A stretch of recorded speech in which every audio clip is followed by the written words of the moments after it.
I've never done shit like this before. I'm not the best at making tutorials, but I haven't seen there's any tutorials, like video tutorials on how to make a custom grip particle.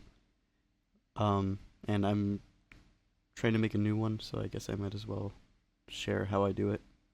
Um, so what I did first is I went to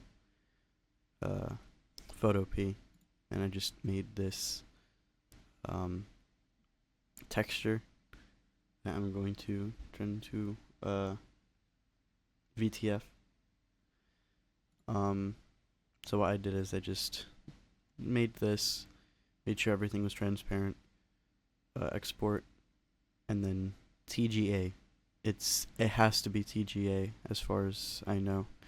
At least that's what works for me. I'm pretty sure maybe you could use PNG, but I'd use TGA. You're gonna make a new folder in your custom folder. Just name it whatever you want. I'll just name it that. Inside of this folder, you're gonna want to make a new folder. Materials. Side. New folder. VGUI. Replay. And then thumbnails. I believe this is the correct directory. And once you have that, make sure you have VTFEdit. I'm doing this all from inside of VTFEdit. You can just use your regular file manager. Go to VTFEdit, file, import, and then you'll bring up this window. This is where I'll import the file that I want to use. Just use these settings. I'm not sure exactly if this really matters, and I think these both need to be DXT5. So, okay. See, you have your texture here now. That looks about right. I'll just save as, go to the folders that we made, thumbnails, and then just name it whatever you want. If you do have a VMT file, I've used this directory is wrong, by the way. Don't copy this, but just make sure you have these. Paste, and this has to be an unlit generic. And also, you don't want ignore Z because that's basically wall hacks. I don't know why I still have that in the other one. So now that that's saved,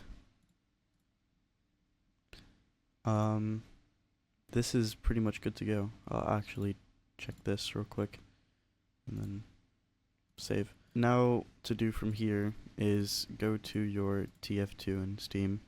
Make sure you have dash tools, and normally you'd have to do force 32-bit to use it. I don't know what I did to make tools work on 64-bit, but there is a method. I'm not gonna go over how to do it in this video because I genuinely don't remember. I just got it to work one day and it's perfectly fine for me. But normally, if you don't have that, just use force 32-bit. Now you should be on this screen. You might not see this in the middle of your screen, and the buttons might not look like this, but it's still basically the same process. Go to Tools, Particle Editor, which you actually, I completely forgot, what you also need to do if you want like custom colors, custom fade out, and all that shit. Go to your TF folder, scroll to tf2_misc._dir.vpk. Make sure you have GCFScape or any other tool that lets you view the folders inside of VPK files. Go to Particles, and you're going to want to copy crit.pcf into, let's go back to our custom folder. Make a new folder inside of here, whatever you named this folder inside of custom, Particles, and just drag that in. Now that that's there, back to TF2, open TF directory, custom, and then open that up. Should be the default crit icon. In order to change that, in properties, material, click on these three dots and find your custom material. Let's search up the name of my material. It might be a little hard to find because it's really short. Yeah, found it right here. Open, and you'll see it right there. Now, obviously, I don't want it to be green.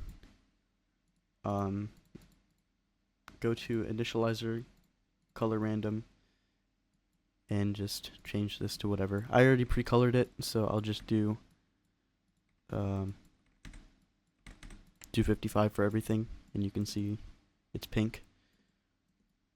Normally it wouldn't, it would just be plain white if you didn't color it beforehand. And you can also see that it fades into red, and there's no like red option over here. That's because it's an operator, color fade. And from here, I actually want it to fade to complete black. And since you can't really see black because it's a black background color, just change this to whatever you want. I'll do like a gray. And you can see it fade to black.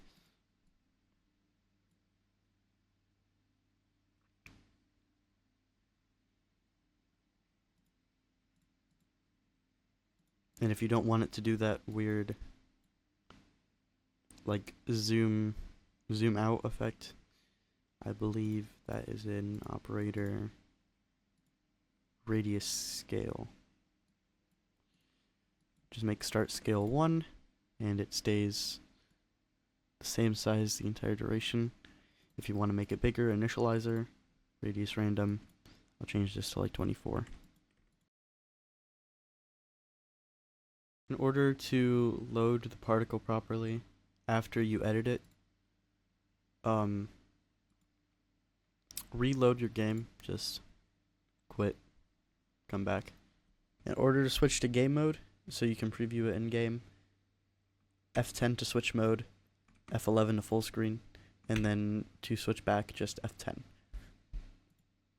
Back to particle editor, open my file just in case, and then load up walkway. And now, hopefully, come down and backstab someone. There it is. Now, that's a little too big. I thought it was going to be a lot smaller. So, let's try like 16. And it should take place immediately after you have it loaded the first time. So don't worry about quitting and rejoining the game every time you want to make a change. Thankfully, it's very easy to just edit it within the game. You're going to be doing this a lot until you get it right. I know I did for my first couple times, but this looks about how I want it to look. I might make a couple changes, but I think this looks fine. If you want to make the crit particle appear a little bit lower near the head, go to initializer, position, modify offset, change the last number from 24 to whatever you'd like. I did 16. I think it looks a little better that way. And also, if you don't want it to drift slightly upwards, just change the gravity in movement basic under operator. And now it should stay in place. Just looks a little weird because, you know, walking players animation stays and it looks a little strange.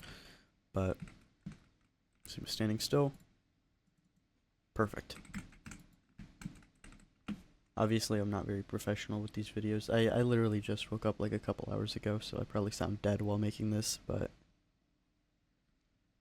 I felt like this is something I needed to share, because I don't really see a lot of particle editor tutorials on YouTube.